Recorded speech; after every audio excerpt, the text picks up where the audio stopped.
Welcome students. पिछले video lecture में हमने कवि कालिदास और उनकी रचनाओं के बारे में जाना। आपके सिलेबस में एक और साहित्यकार का उल्लेख है जो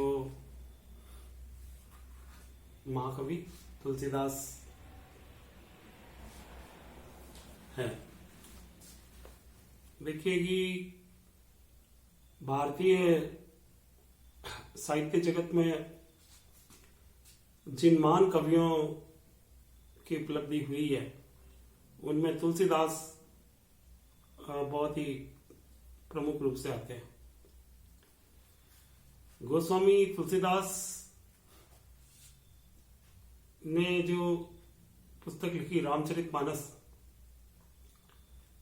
उसने असीम लोकप्रियता हासिल की और भगवान राम की कथा को जो उन्होंने प्रस्तुत किया वो मूर्ख, पढ़े लिखे, शिक्षित, अशिक्षित, राजा, रंक, मजदूर, किसान, समाज के सभी वर्गों को राम कथा उनके मन और मस्तिष्क में उतर गई। तो जो उनका प्रभाव है तुलसी का, उसका आप इसी बात से अंदाजा लगा सकते हैं कि वो आज भी पुराने नहीं हुए हैं। और कथा तो वो राम की कहते हैं, लेकिन वो वास्तविक रूप से वो खुद एक बहुत बड़े उपदेशक हैं। जो कुछ उनको करना है वो राम के मुख से वो कहला रहे हैं। राम की जो कथा, जो रामचरितमानस में जो तुलसी ने ली है वो नवीन नहीं थी। वस्तुतः पूर्व में ही वाल्मीकि द्वारा रामायण लिख दी गई थी, लेकिन मैंने शायद पिछले वीडियोस में आपको बताया भी था कि तुलसी की वाल्मीकि की जो रामायण है वो संस्कृत भाषा में लिखी हुई थी।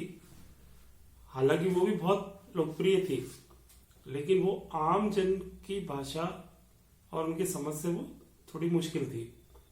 इसलिए रामचरितमानस को अवधी भाषा में जो खड़ी बोली है, एक प्रकार की हिंदी भाषा ही है, उसमें तुलसीदास ने लिखकर वो खुद भी अमर हो गए और भगवान राम की कथा को भी उन्होंने अमर कर दिया। केवल जो रामचरितमानस है या तुलसी का जो सृजन है वो केवल राम कथा तक सीमित नहीं है। इसमें अपार आदर्श, भक्ति, चरित्र, गुण, अवगुण, जो विभिन्न प्रकार के जो उन्होंने उसमें जो रामचरितमानस में इन गुणों, इन मनुष्य के स्वभावों को जो उसमें चित्रित किया है वो वास्तव में दूसरा कोई कवि नहीं कर पाया। और तुलसीदास को एक महान समन्वयवादी संत भी कहा जाता है। ये समन्वय जो है हिंदू समाज, हिंदू संस्कृति और हिंदू धर्म के जो विभिन्न मत थे, शैव, शाक्त और वैष्णव, इनमें जो मतांतर चल रहा था उसको भी रामचरितमानस में समाप्त करने की या समन्वय स्थापित करने की उसमें प्रयास दिखते हैं। इसके साथ ही तुलसीदास का जो समय है वो अकबर के समकालीन माना जाता है। तो इस्लाम का आगमन और उसके प्रसार से जो भारतीय धर्म संस्कृति को जो हानि हो रही थी, तुलसी ने उसकी भरपाई करने की भरपूर कोशिश की। और जो जब आपके धर्म पर प्रहार हो, जब मंदिरों को तोड़े जाने की घटनाएं हो, तो धर्म में आपका विश्वास हिलने लगता है। लेकिन तुलसी जो है इसको ठीक विपरीत वापस आपको धर्म की ओर लौटाकर लेकर आते हैं।